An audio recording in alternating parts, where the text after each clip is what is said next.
jáde nísìnyí. Hello, hello. Ẹ̀yin ará mi, ẹ kú àdúró tì wá o. Ẹ kú etí gbọ́. Etí tẹ fi ń gbọ́ wa kò ní di. Ayọ̀ lẹ máa fi máa gbọ́ lórúkọ Jésù Olúwa wa. Àmín. Ó ga ó dójú ẹ̀ báyìí o. Ó ti dójú ẹ̀ rẹpẹtẹ. Ìròyìn tó tún jà ràìnràìn ní íńtánẹ́ẹ̀tì sì ta tún gbọ́ o. Ta tún gbọ́ sí tí mo tún gbé wá fún yín ní sétí gbọ̀nyìn.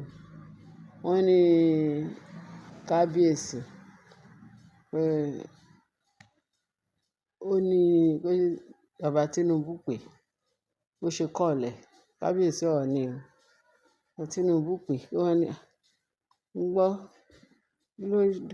ó fẹ́ bá sọ àwọn nǹkan mi ní ó nídìí ìwé tí Ọọ̀ni fi ánsà òun pé bíi pé ó láti gbọ́ pé wọ́n ní ó sá lọ sí kinní kan mansion ní new site tó ó ṣe ló dẹ̀ ti ṣe tán. Wọ́n níbẹ̀ ni kábíyèsí wà ní bàbá Tinubu wá pé Ọọ̀ni. Ó bá ní kí ló dé tó ń sound báyìí? Ó sọ pé ó ní òun strong. Ó ṣe pé òun yẹn pé òun strong. Wọ́n á ní o strong bí báwo. Kí ló wá ń ṣe ẹ́? Kí ni nǹkan tó ń ṣe ẹ́? Wọ́n ní ló wá sọ pé àpò òun strong o. Ó ní gbogbo nǹkan tó ń ṣẹlẹ̀. Kábíyèsí ní gbogbo nǹkan tó ń ṣẹlẹ̀ yẹn ló jẹ́ kí òun weak òun rẹ̀ pé bóun ṣe ń sound. Wọ́n ní bí bàbá yẹn ṣe mọ̀ pé ìyàwó bàbá Tinubu á ti sọ anything tó wọ́n á gbogbo wọn ti gbọ́ anything tó ń ṣẹlẹ̀ ní íńtánẹ́ẹ̀tì. Ìyàwó ẹ̀ á ti sọ fún ìyẹn Rẹ̀mí Tinubu. So bí bàbá Tinubu wọ́n ní kò pé méjì bó ṣe sáré wá nìyẹn. Wọ́n mà ló ti wá sí ààfin màní tó lóun fẹ́ rò pé kí ló ń ṣe ẹ́? Kí ló ṣe ẹ́ tí kíkiní pé kóun wo irú sickness tó ń ṣe bóyá kẹ́kúkú wa máa lọ sí kán gbé yín lọ sí hospital. Kán gbé yín lọ sí hospital. Ojú tó kán gbé yín lọ sí hospital. Wọ́n ní bí bàbá Tinubu ṣe ní Ọọ̀ni tó bẹ̀rẹ̀ sí ní rojọ́ gbogbo nǹkan tó ń ṣẹlẹ̀. Wọ́n ní bàbá Tinubu wá ní adúrú eléyìí pé lè pààyàn. Òun ò dẹ̀ fẹ́ kú Tinubu o. Òun ò fẹ́ kú Ọọ̀ni o. Òun ò fẹ́ kú Ọọ̀ni.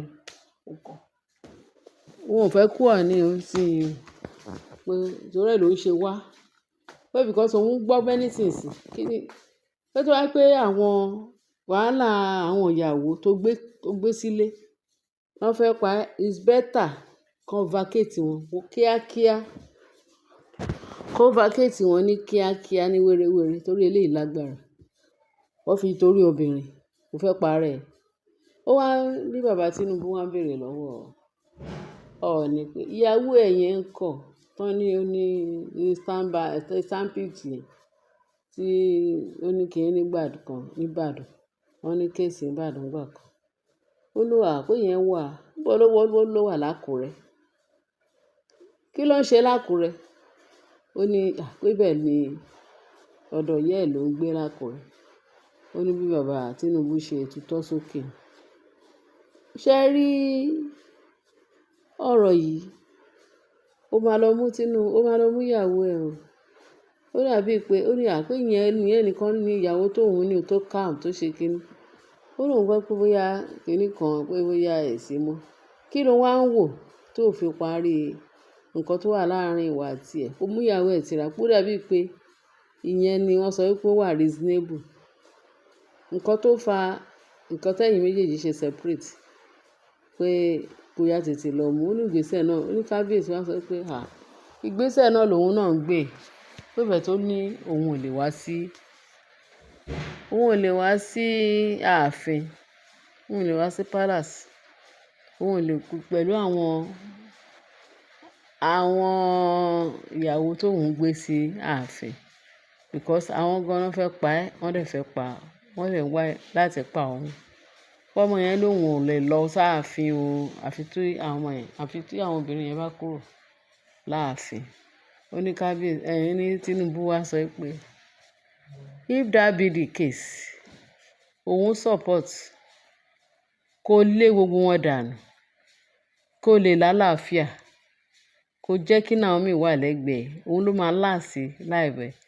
Òun ni mo lérò pé bóyá ó ní sickness mi pàṣẹ ọ̀rọ̀ yìí ló jẹ́ kó fẹ́ pé ó fẹ́ parẹ́ lélẹ̀. Òun ò dẹ̀ fẹ́ ikú ẹ o. Ọọ̀ni, òun ò fẹ́ ikú ẹ o. Bàbá Tinubu ló sọ bẹ́ẹ̀ fún o. Pé kó tètè wá nǹkan ṣe sí o. Kí ló mú ẹ? Ó bàbá Tinubu wá ń bẹ̀ lọ́wọ́ ni. Kí ni nǹkan tó sún ẹ? Tó lọ ń kó àdúrà obìnrin bẹ́ẹ̀ yẹn wọnú ààfin. Ó mọ̀ pé plenty obìnrin, plenty wàhálà. Ó lóun náà ló ti dá wàhálà sí ẹ lọ́rùn, síra ẹ lọ́rùn yìí sí. Kí la fẹ́ ṣe sí eléyìí? Advice tó máa fún ẹ ni pé kó quit wọn. Vacate wọn kíákíákíá. Kó mú olórí Naomi, Mariam Bíbáwò. Kó mú olórí Naomi mọ́ra. Ó ní kábíyèsí wa ní àpéyàn nìkan náà ló wà reasonable ní gbogbo wọn. Òun ìyàwó òun yẹn, Naomi nìkan ló wà reasonable ní gbogbo. Pé gbogbo ìtókù yẹn páwọn náà fún òun ní sickness tó òun. Òun ló fún òun ní wàhálà tí òun kojú sí tó fẹ́ pa òun. Wọ́n ní bàbá Tinubu wá sọ fún Ọọ̀ni kó tètè make kíákíá with immediate effect. Nítorí eléyìí, ó fẹ́ fún ó ní bóun ṣe wà yìí. Ó ní kí Ọọ̀ni kó wo òun president. Ó ní pẹ̀lú owó tóun ní láyé òun. Ó ní ṣé ìwọ rí tóun wóbìnrin méjì sílé? Pé ìyẹn kọ́ ni life òun. Pé ẹyẹ ọ̀kan yẹn Rẹ̀mí Tinubu. Pé nǹkan tó ń fojú òun rí nínú ilé. Ó jẹ́ kí life òun gùn. Bóbìnrin tó fi ń tọrẹ fún ìyàwó ni. Ó ní kò tiẹ̀ wò pé bóun ṣe dàgbà tó yìí. Ó ní ìyàwó òun. Ó ní Rẹ̀mí yìí ń pamper òun. Tó ń pọ́n òun lé tó ń pamper òun. Ló wá lọ fẹ́, ó lóun ò lè fẹ́ ìyàwó méjì o. Pẹ̀lú bóun ṣe lówó tó pé kí ló sún ẹ sí àwọn ìyàwó ẹ̀. Ó fẹ́ tètè kú nìyẹn. Ó ń bóun ni ó ti di nǹkan sí ẹ lára. Kó yá tètè vacate wọn kíákíá. Tinubu ló ń sọ fún Ọọ̀ni bẹ́ẹ̀ o. Kẹ́ mọ̀ pé ọ̀rọ̀ ààfin